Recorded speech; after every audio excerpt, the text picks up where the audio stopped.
Hi, my name is Quinn Miller, and this is Beppa, which is grandma in Dutch. And she grew up in the Netherlands, and she's going to talk a little bit about how they technically wasted resources when the Germans occupied them a little bit. Do I talk now? Yes. Okay. Well, one of the things I was telling Quinn was when the Germans occupied the Netherlands, they liked the furniture we built.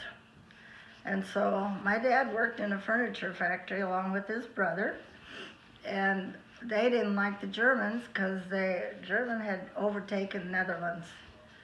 What they did then was they made the furniture. Some of it was very good made, and some of it they used a cheap glue. So by the time the furniture went to Germany, and they thought they had all this nice furniture, they might have a table that really holds up nice and sits nice, but they sit in a chair and boom, falls apart. So they wasted a lot of wood and furniture simply because they didn't want the Germans to have their things. Another thing they did was they would take eggs and stuff off the farm, but the Dutch, they had a lot of water around, and they had birds called killdeer birds, and they lay eggs. So after the Germans would take the eggs, the farmers' eggs, and the people would go out and hunt for killdeer eggs. So they managed to have eggs for a while. The other thing that they did was, what was it? Cheese. And the Germans got word that a whole truckload of cheese was going to go to Germany. The Dutch did, and they found out that night where it was going to go, so they waited alongside the road where they knew the truck was going to go. So it got there, they stopped the truck, or did something to the truck, that the truck had a flat tire. I'm not sure if they shot the tire out, but in the process they shot through all the cheeses, and they were full of bullets. So all the cheese is wasted because they didn't want the Germans to have the cheese. So that was another thing that they did.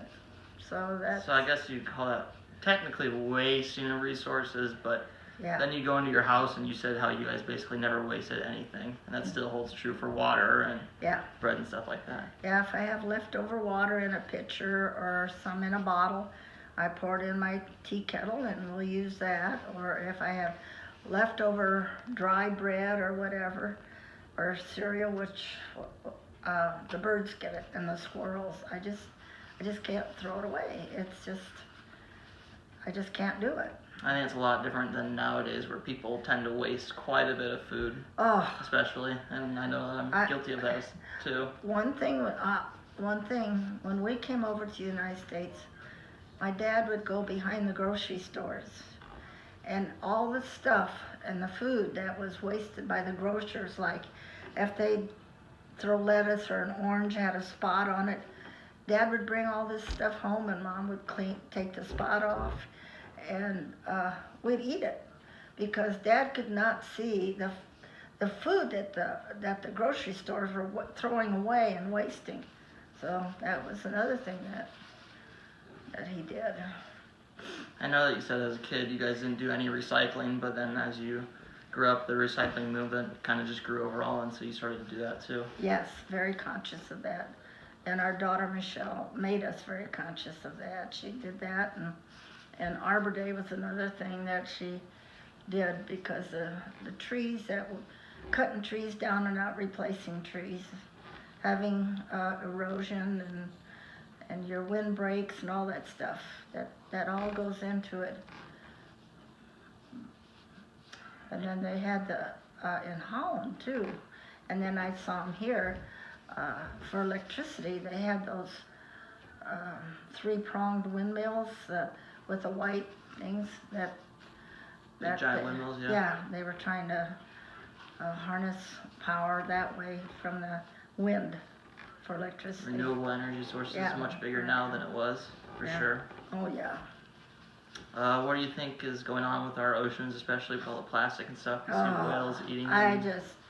I just saw a thing on Wild, National Geographic Wild, about turtles and how they were pulling plastic out of turtles, and because the turtles thought that the plastic was a jellyfish, and I thought, oh, that is horrible. That was just one turtle. So I don't know. And that really wasn't a big deal when you were a kid because you guys didn't really I have wasn't even plastics aware like of it. that. No, we didn't have plastics. No. Plastics came, I don't even know when plastic sacks came. Sometime, but that was a mistake. Should have never had plastic sacks. Oh yeah. So what do you think going forward you'd give as advice to my generation and future generations? Well, one thing is wasting food, and I found this out. I just cannot hardly handle it. We go to a place, it's called God's Kitchen, and we serve the poor there that don't have the privileges of whatever we have. And we serve these people, and they will, some of them will eat, some of them will take that whole tray and dump it in the trash. Food and all, they don't care. They just they don't want it or don't like it. And I just cannot get over that. I mean, these people do not know what it's like to be hungry. They don't know what it's like not to have food. And it's almost more than I can handle. But that's the way it is. I told Bach, or your grandpa, that these people are not going to survive if there would ever be any kind of food shortage, because they wouldn't know what to do.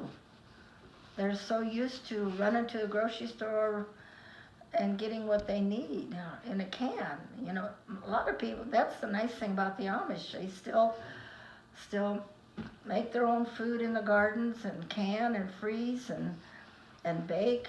So they're still self-sufficient. They could make it. But these people couldn't. They wouldn't know what to do. All right. All right, well, thank you for helping me out with this interview. Oh, you're welcome.